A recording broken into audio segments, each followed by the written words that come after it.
This program is a presentation of UCTV for educational and non-commercial use only.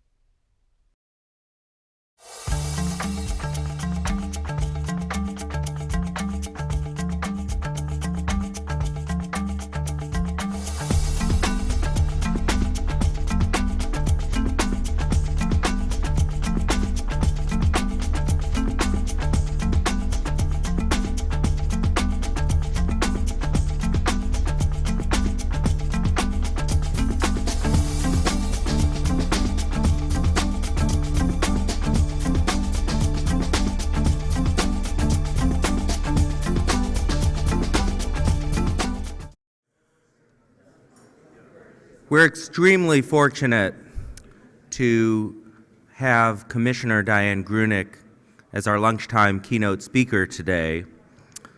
She is a leader in energy in California, which automatically makes her a leader in the country and indeed the world in energy. In fact, she started 30 years ago in this area on the Energy Commission, writing the state's first energy efficiency building standards, the Title 24 code.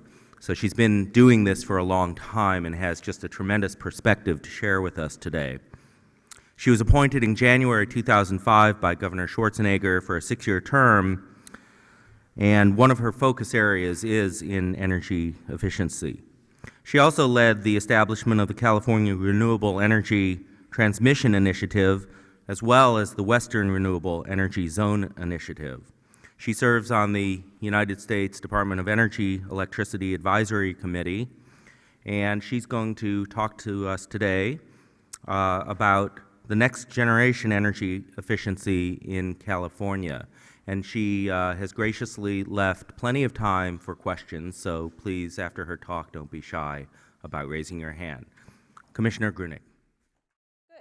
Great. Well, I'm very pleased to be here, and of course this is such a wonderful setting.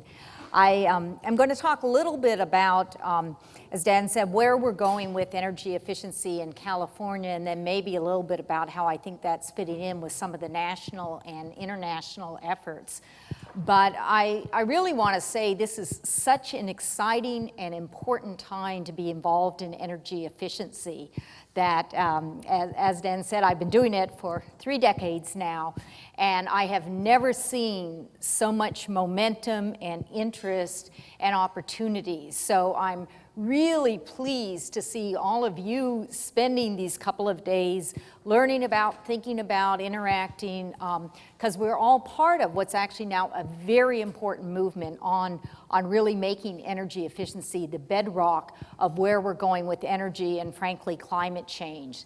I also want to congratulate the University of Santa Barbara on founding this institute that we desperately need places in the academic world that are working very closely with the real world on moving us ahead in energy efficiency. We know a lot, but there's a lot more that we have to know, learn, understand, and implement. And really having a place with the caliber of this university saying this is going to be a focal point is tremendously important. So congratulations on the Institute. All right, now I have the magic mic, so I'm going to be able to move everything. I'm going to start off with the challenge that we face. So those of you who didn't think that we had lots of work ahead of us, we do.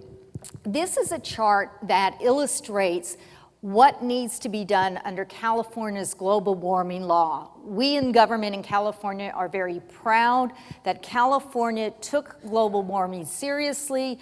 Our legislature enacted, our governor has signed California's specific global warming law. We're, of course, very, very pleased that it looks like we're going to have a law at the federal level, but whether or not we have a law at the federal level, we will have a law at the state level. If you look on the left-hand side, these are 1990 emissions, and the average per capita carbon emissions for people in California was about 14.2 tons. Under our California law, there are a couple of key dates. One is if you look at 2020, That is where by 2020 we have to have our emissions statewide down to where they were in 1990. And that has to account for our population growth. Because global warming is a real thing, you don't get a, ticket to pass go because your population is increasing. You have to then be ratcheting down your per capita emissions as the number of people in the state grow. And this will be true everywhere in the world. So we in California, by law, have to have our per capita emissions average about 9.6 by 2020. That sounds doable. We work hard, we're very aggressive, but here's, to me, actually the frightening part. Look at the far right-hand number, and that says 2050. The per capita emissions, based upon what we project for population growth in California, would need to be at 1.4 tons per person. So in other words, we are using in our own lives, in our buildings, everywhere in the entire California economy, about 1/10 of the amount of carbon emissions that we were emitting in 1990. So that is really the stage that I wanted to give you, and for you to understand just how important energy efficiency is going to be to achieve what are legal requirements in California. And as we move at the federal level towards having a federal law, certainly this is a sort of movement we're going to have to see throughout the entire United States. So here is what is the snapshot of what we're doing in the utility programs in California right now. I am a commissioner at the California Public Utilities Commission. We oversee and regulate the state's investor-owned utilities, which is Southern California Edison, Sempra, and Pacific Gas and Electric up north. They collectively account for about 80% of the electric load, the electricity, the natural gas in the state. I have the great honor of being the lead commissioner on the energy efficiency programs. I am very proud that with our utilities, California is running the largest, the most successful energy efficiency program in the entire world. But I'm going to be about where do we need to leverage and leapfrog to get to where we need to go on global warming.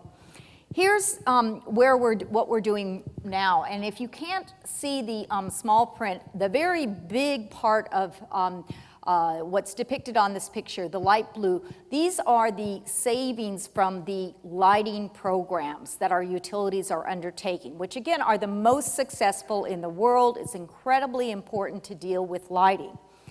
But this, again, you probably can't read the print, but what we're finding is with lighting that we're not actually getting some of the savings that we had projected, and moreover, with the lighting, you're really only getting a piece of that picture. And so what we are really looking at in California is what is the world behind a lighting program that is focused on the compact fluorescent light replacements. So we stepped back in California about a year and a half ago, and we said we need to revision, step back and think strategically. Where can we go with energy efficiency beyond the most immediate actions, which, as you saw with that, were let's change out an incandescent light bulb with a compact fluorescent light bulb. And what we said is that we want to go beyond the short-term savings. We want to find out how we're going to be having long-term savings. We also said that we want to really look at what are we going to be doing comprehensively in the world of energy efficiency. And we talked about a term that we use now, market transformation, which is we have to change how we are building buildings, how we are using buildings, how we are using our appliances, how we are using all sorts of things so that energy efficiency is what I call the way of life. That we heard this morning when we were talking about the servers, that's an example of just saying instead of having our current stage, which is inefficient equipment and inefficient heating is the way of life, it is transformed into this is the way we do things. We are very efficient in every level of how we are consuming and using electricity and natural gas. So what we ended up doing was we developed, and my commission has formally adopted, along with our sister agency, the Energy Commission, a strategic plan for energy efficiency in California. It is the first written plan that the government has ever had on where we're going with energy efficiency.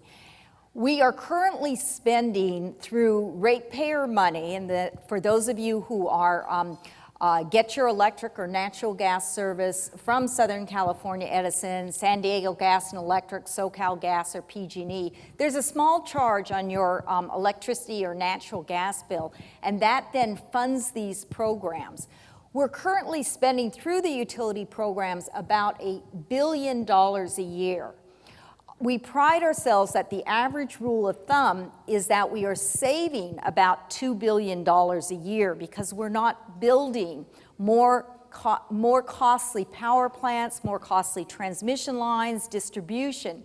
So out of that $2 billion that we save a year, about $1 billion goes to pay for the cost of these programs, for the subsidies that can buy down the cost of the light bulb, that can help businesses who want to be installing insulation and lighting measures and the like. But then $1 billion stays in the California economy. So one of the messages with energy efficiency is it's just the smart thing to do economically. And we have demonstrated that in California because, as I said, through our very aggressive energy efficiency programs over 30 years, we've been able to keep billions and billions of dollars in the California economy. So what does the roadmap say? As I said, we spent about a year developing it. We brought together all sorts of experts. We broke things down into collaborative working groups. And the plan has ended up with chapters in the report in each of the areas. We took the 4 major end-use areas, the residential, including low income, the commercial, the industrial, and the agriculture. And then we also did 7 what we call cross-cutting areas, codes and standards, workforce training, marketing education, local government, to also think about what needs to be done there. This is the roadmap now that we are going to be using in California for where we're going with energy efficiency. We wanted to use it not just to guide short-term decisions by agencies such as mine and by the Energy Commission and by our Air Resources Board, who's going to be implementing our climate change law, but we also wanted to provide guidance and help to the private sector so that companies and businesses in California could see some of the vision and help us in developing that vision of where we're going to be going. And that's where I want to talk about with the bodies like the Institute and the type of focus that you're going to be putting in. This can really help us collectively get to where we want to go and where we need to go. So this is one of the other things that we did when we adopted the strategic plan, was that we sat back and said, okay, we know we're going to push in every single area, but let's pick some areas where we want to be what we call big, bold. We want to just say, here is a really stretch goal, but let's make it happen. And I will say that one of the areas that we did consider were data centers, which was talked about this morning. But frankly, when I heard the information on that, I ended up thinking, well, we do have these wonderful companies like Google, like Microsoft, who are heavily invested thinking about the efficiency. I bet they're going to do a great job, and we'll help them, but there's already tremendous leadership going on there, and that's what we heard this morning. So we have now formally adopted at a government level in California a commitment in each of these 4 areas. 2 of them are on the concept of zero net energy buildings. And I want to just call out to UTC, who I know is involved with the Institute, that they were actually the folks that first helped me even understand that concept. And it really is that when you build buildings, you build them as efficiently as you can, and then for the residual power usage, you're looking to renewable resources either within the building or nearby in the community. I'm not going to go into a lot of information on this because I suspect you're going to be hearing more about it over the next day and a half. But buildings, when you think about it, they are a tremendous user of electricity and natural gas. And as a result, they actually are responsible for a huge proportion of our greenhouse gas emissions. And so this is something not just in California, not just nationally, but worldwide. There is a huge effort of thinking about buildings and how do we make them more efficient, how do we make them smarter so that they are using less energy. So we have said at a leadership level in California, we're going to tackle being part of the group of people who are working on getting our buildings to zero net energy. We have a goal on the residential side by 2020 and on the commercial side by 2030. And these are part of what our national and international efforts as well. We know in California we're actually not building that many new buildings. But what we decided was that if we put our great expertise, our leadership, our skills, and our resources to be part of what is a larger effort, that can make a difference. And also that we can then use a lot of the information that we're going to be developing on new construction in zero net energy to go in on the retrofits that we need to do with the existing buildings. My personal belief is that this country, as well as the developed world, needs to embark upon a very serious campaign to go in and retrofit buildings. I believe, honestly, to deal with global warming, we've got to think about that we're going to retrofit just about every building that exists. I mean, we need to prioritize, we need to think about how we're going to do it. But if we're going to get down to what I showed you as the first slide, 1.4 tons of carbon emissions per capita for people in California, that means that we have to basically go into buildings in a massive manner. Let me just quickly say the other two big, bold strategies that we have. The third one is on HVAC, heating, ventilation, and air conditioning. And this is really focused on air conditioning in particular. We are using a lot more air conditioning everywhere in the world and in California as well. And we know that the air conditioning space is very, very inefficient. And it's a very tough problem to tackle because there's so many different players that are involved. But again, we thought, let's really say as California, we're going to stand up and make it a priority to deal with it. And then the last one is on low income, that we want energy efficiency to be something that everybody benefits from. We don't want it to be, well, if you're middle class or rich, you get it, but if you're poor, you don't. We have, again, I'm very proud in California, the largest low-income energy efficiency programs in the United States. We offer energy efficiency measures at no cost if you meet our income qualifications. And we have now said by 2020, every low-income resident in California who is eligible and who wants to have energy efficiency is going to have it. And we have ramped up our programs and, again, working with terrific people at the utilities as well as in the community-based organizations. I'm very hopeful that we're well on our way to that goal. So here's an example, because this is an institute that is going to be focusing on a lot of the research end, I wanted to take a minute. This comes directly from the strategic plan. There is a chapter on research and development. And what we have is that we're really looking at, we've got to get more aggressive and frankly probably have more money on what's going to be spent in California on R&D. We know that we need to both have new technologies as well as expand our existing technologies. And then one of the other findings that we have made in our chapter on R&D is we've got to have greater coordination in the R&D efforts as well. We have the utility programs, we have the Energy Commission, we have the universities, we have the private sector. So one of our proposals, we haven't yet implemented it, but we really think that we should have a statewide organized California Energy Efficiency R&D Coordinating Council so that we can bring together all of the diverse players who are involved in this very, very important work on R&D.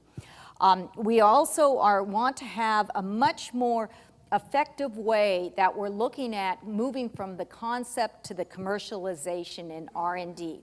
because we have to move so quickly, so extensively on energy efficiency, we, in my mind, need to rethink the framework.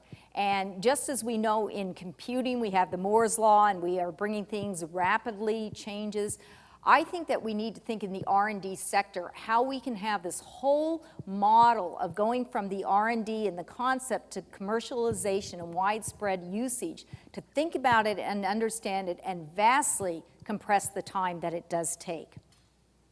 So here is in the, again, in the strategic plan, in the R&D chapter, the specific items on R&D, or research and technology. We have goals, and then we have goal results, and then we have specific strategies that we have identified that collectively the government sector, the private sector, the utilities all need to be working together on. The first is to refocus the R&D efforts to really be creating the demand pull for these types of energy efficiency and really be looking at game-changing efforts. And then the other one is to specifically zero in on our big, bold strategies, which is looking at buildings and which is looking at the HVAC industry to really say what is the R&D that needs to be done there, and have a very specific organized R&D effort in California to really achieve those results as well. So what are going to be the next steps? At my agency, we are in the process of a public proceeding where we are reviewing the utility programs in California. We are reshaping them, working with the utilities, working with interested parties to have them conform more closely to the strategic plan. And that is a decision that we will be issuing this fall. We also now are putting in place task force and working on how are we going to implement some of these areas. As I said, we're really thinking about this, doing it with a stakeholder collaborative effort. And that's why, again, the efforts of all of you are so very important in letting us be moving ahead. We're going to be launching in July of this year an energy efficiency web portal. It will be focused on the technical level. We have in California the best knowledge of energy efficiency. As I said, we've been doing it successfully for 30 years. But too much of that knowledge is either in written reports, or it's on people's computers, or it's within people's heads because they've been doing this for a long time. In order to do energy efficiency at the level that we need to do it and to accelerate how we're doing it vastly beyond what we're doing it now, we've decided we need to use the internet. So we have committed at the state level, again working closely with the utilities, to launch this web portal that is going to be using the best in all the social, interactive, building from the bottoms up way to be using the internet, but it's going to be the host for where we can now look at energy efficiency technical information. And I'm sure as we are getting into it, we will be looking for the Institute to be involved as well. And we are also working with the Department of Energy on the national level, and our expectation is that we will also link up with China and India, because we have to have both of those countries embracing energy efficiency on a dramatic level. And again, we look at, in California, we have a lot of expertise, we have a lot of knowledge, and let's be smart about it. Let's use the internet so that we don't all get on planes every time we want to communicate with somebody from another country about how we can actually do this stuff. The other one that I just mentioned briefly is that this fall we will be launching a statewide marketing and branding effort on energy efficiency. That, as my husband says, he's not in this world at all. He says, what the heck is energy efficiency? Can somebody explain it to me? And so our goal is to really work, again, we are the state that have created the best known brands in the world, I think. I've got 2 teenagers, and believe me, they want iPhones, and they had their iPods. And we all know what Google is, and we've got, Apple, and we've just got a host of wonderful brands that have been created, developed, and marketed by people who are in this state. And so my view is if we could do that, we can be the state that figures out how to explain in some way that people think is interesting and exciting what is energy efficiency, why do we do it, and what do we do? And those are the three questions that we're going to be answering through launching this effort this fall. So I just want to close by reminding you again to keep an eye out on the web portal. We have set up a website, easy to remember, CaliforniaEnergyEfficiency.com. And I want to give some attribution to San Diego Gas and Electric was very helpful in getting that launched, as well as the other utilities. You can get copies of the strategic plan as well as all of the papers and discussions that went into it, and this is where we're going to be starting to post some of the materials. So that's really my message. That let me just end by again talking seriously about this, that we have to embrace energy efficiency on a level we just have not embraced it before. And the way we're going to do it is by folks like you who say, I'm going to take this seriously, I'm going to really understand it, and then what we most of all need is for, again, people like you to go out and think, how can I make a difference in this world? You know, how can I create a new technology? How can I think of a way there's an existing technology, but it can be marketed or it can be used by people in a way that it hasn't been used before? How can I be a teacher or a professor and be at an academic institution and teach the next generation about some of these interesting concepts? How can I get involved at a policy level in helping to promote energy efficiency? How can I get involved in the private sector and really help the investment that we need to have develop and flourish? I have really learned, I kept thinking, well, there's somebody else out there that's got this all figured out, and all we need to do is be willing players. There is nobody who's figured out energy efficiency. Yes, it is the thing to do. It's the thing when we do it, we save money. It's the thing that we already know a lot about, and it's going to be the #1 tool on addressing global warming.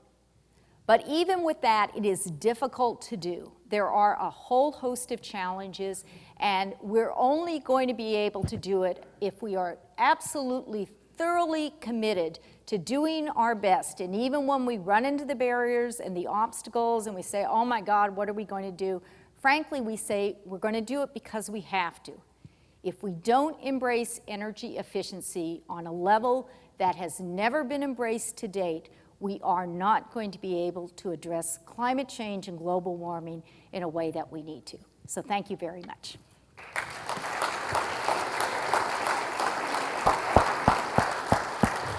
And Thank you so much, Commissioner Grueneich, for your inspiring vision and your perspective on this subject, and also for underscoring the need for not only the political will and resources to address this issue, such as retrofitting every building, that's a big job, but also the need for fundamental research and development activities, which is really the core mission of the Institute for Energy Efficiency. So thank you for that commercial on our behalf.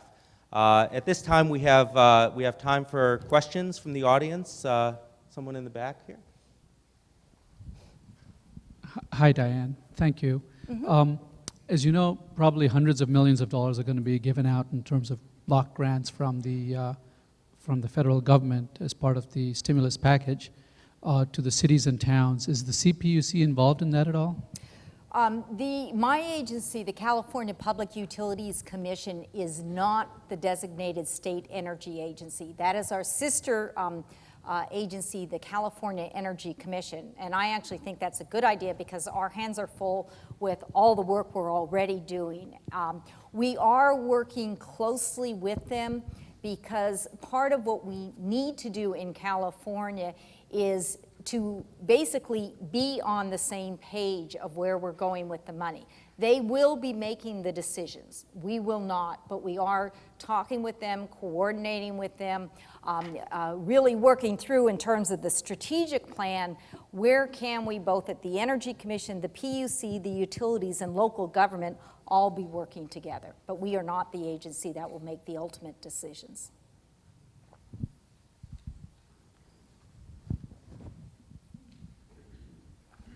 That being said, I'm on the bottom rung of the energy efficiency business. I run the crews that actually go in at night and change out all those light bulbs. No, you're the top rung. You're making it No, happen. I think it's the bottom rung. But I had a job last summer at North Kern State Prison, and I was supposed to work in 3 more prisons, but all that was halted by the budget impasse. So there hasn't been any more state of California prison work just to do. We're talking about retrofitting every building. There's just a ton of magnetic ballast and T12 lamps still out there. We like to talk about the, LEDs, but let's just get rid of the magnetic ballast and the T12s, and we'll do that. But at any rate, do you have any insight or inside information on when the money is going to start flowing again from the state? Nothing that is positive. We've all been reading the newspapers, and it's, we're certainly hoping that some of the stimulus money will help on the state buildings, and there obviously is a leadership role for the state to play. I work in a state building. Our building was built 20 years ago. I am certain that if we ever did labeling of buildings in California, my building would have an F. I go into work every day and I'm either freezing or I am hot, and I am the Energy Efficiency Commissioner.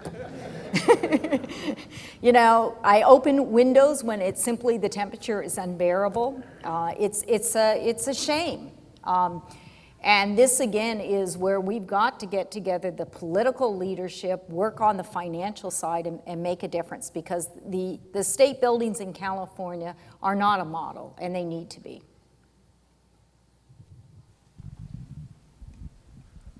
Thank you for the great talk.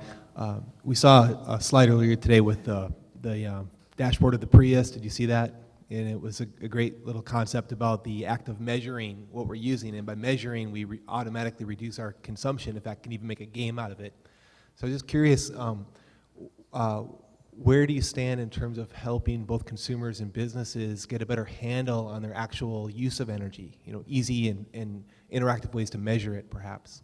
I think that that's going to be an incredibly exciting area, and those of us involved in this are very hopeful about it. And so we have an opportunity, but a major task ahead of us, because we've got to get these devices into people's homes and businesses. We have to have some education for people to understand what can be done.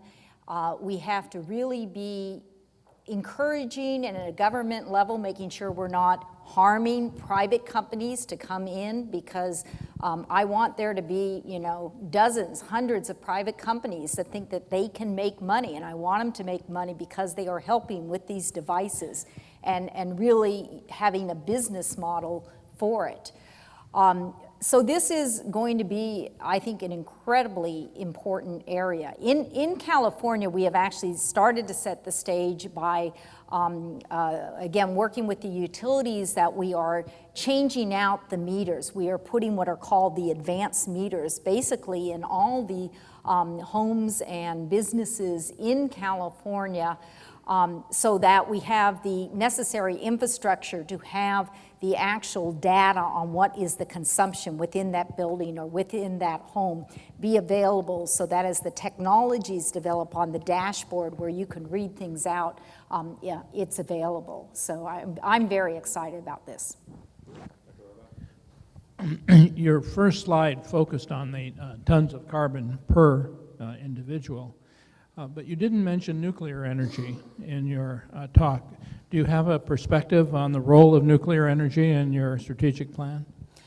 The strategic plan was on energy efficiency. We did not try to address other areas such as renewable, nuclear power, fossil-fired. It really was just focused on energy efficiency. Hi, Mike Rames from Phillips. I wanted to continue what Jeff brought up about the inability to act on some of these opportunities we even have now in terms of retrofitting. And you mentioned if we want to really look to 2030, 2050, and the goals that are put out there, we're talking about retrofitting every building perhaps in the state. So the financing thing is a big deal. And it seems that there's an opportunity to kind of go after that by way of people's pocketbooks or businesses' pocketbooks by basically creating surcharges that, if, you know, like your building, for example, would be charging a really hefty surcharge. And that kind of money can be used to fund those programs and also to fund rebates for people who want to act in terms of energy efficiency. And it seems to me that the utilities are very well positioned to do that because they already have the channel built up. They can go ahead and add these surcharges. Can you say anything about what the state is doing or what this commission is doing to try to make that happen and finance this whole thing? You bring up an excellent point that we have to think about in the billions, hundreds of billions, probably trillions of dollars, the amount of money that is going to be needed to do the retrofits. And right now, our mechanisms that we're using, 95% of the programs and the efforts are the traditional way of having a utility charge that is assessed to everybody in a utility service area that then is collected in a pot of money. So to speak, and then it finances particular programs, and then the customer, it pays for part of the cost, and then the customer pays for the other part of the cost. Well, what that model is if you as a business, even if you understand I can do a energy efficiency retrofit project that could pay itself back through lower electric or natural gas bills, say in 3 years, my rebate from my utility to get started on the project might only cover 10–15% of that cost, and I then, as an individual homeowner or a business, need to come up with the other 90%, 80% right up front to then be able to finance it. And that's tough. That there's hundreds of studies that have identified that is one of the major barriers to energy efficiency. So we have directed the utilities to expand some of the pilot programs that are going on with on-bill financing, which is basically that you can set it up through your utility bill that you are saving money every month because you have done energy efficiency. And instead of having the entire amount of the savings going back to the customer, you can take some portion or all of that to basically pay back what was the cost of the energy efficiency program and not have the customer have to pay the upfront cost, because that is such a big hurdle. I'm actually going back to Washington next week because the Federal Department of Energy is having a summit on new business models for energy efficiency financing in the residential sector. And so I'm very excited to start to learn about what are some of the models that are being talked about or experimented with, because we really do believe we've got to aggressively seek out new models for financing. When we did our strategic plan, one of the pieces of information, and this was done before the recession, before our economic meltdown, was that in the industrial sector in California, in order to proceed with energy efficiency measures, most businesses needed to have a payback period on energy efficiency of 6 months or less in order for the management to say we're going to go ahead. I personally think that's a little bit short in terms of where as a business you think you need to have your payback period. But what it told us is that we have a vast disconnect between what people see they need to have in order to really say I'm going to make an upfront investment and what the long-term cost savings are, because we're talking about these measures lasting years and years where they're paying back the costs. So I think it's an incredibly important area to be looking at. Maybe something the Institute would get into. There's time for 2 more questions. I'm sorry we don't have more here, and then over here. Thank you for your efforts at the Commission, and I was particularly pleased to see the strategic thinking and the long-term planning. That's very encouraging, and I'm sure we all support this. Now, one question that comes to mind is you mentioned this law that says that within 40 years we have to cut the things down by a factor of 10, which seems very ambitious. And obviously, passing the law is one thing, convincing the taxpayers and the consumers to go along with that is another. And I'm reminded of this maybe painful example of a few years back when I believe there was a law that was passed that said that we were all, or a large number of us, would be driving electric cars by now, which didn't quite happen, obviously. So how do we make sure that we can actually achieve these goals? What have we learned from the past to make sure that it will happen, and how do we make sure this goes as efficiently as possible? I'll take the short answer. We have a plan, so we at least know from year to year where we're going, and we think, as you said, strategically, long-term about it. We need to be willing to admit mistakes, I think. Some things that we're going to be trying are not going to work, and we've got to have feedback mechanisms that give us that information sooner rather than later. We need to have continued political will. With the electric vehicles, there was initially, let's make it happen, but for any number of reasons, it wasn't sustained. And you know, we're all excited. We've never seen so much interest and support for energy efficiency, but we need to keep that up. This is just really the down payment on where we need to go. So I think it's a combination of all of those factors. I'm hopeful that we're really starting to see a large critical mass of people and businesses and investments in energy efficiency. And so I think that will provide the momentum that we need to keep going. But let me just give one example, that we have this huge level of interest nationally because in the stimulus package, we ramped up the energy efficiency money flowing from Washington at least tenfold. That money is scheduled to go away in 2 years. In my mind, it should not. In my mind, the level of energy efficiency funding coming from Washington, D.C. to the states, to the private business, to local governments is really about the minimum of what should be done if this is going to be a serious endeavor that this country is doing. So that's an immediate political issue that needs to be thought about, which is in 2 years, sort of this great momentum that we've started is scheduled to end. And how are we going to stop that from happening?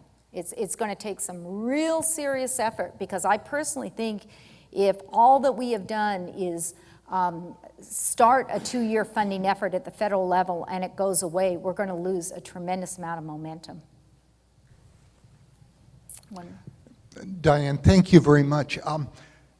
Some of these comments talking about what is essentially incentivizing the progress that we know we have to have. There is certainly, I think, an education that has gone around regarding the consequences of climate change. With that in mind, isn't it true that the ratepayer would be willing to assume more of the burden? You mentioned a small fee that we pay every month. But given the consequences, shouldn't the ratepayer just be able to step up? It's not just for businesses, but because everyone is going to benefit if this is solved correctly.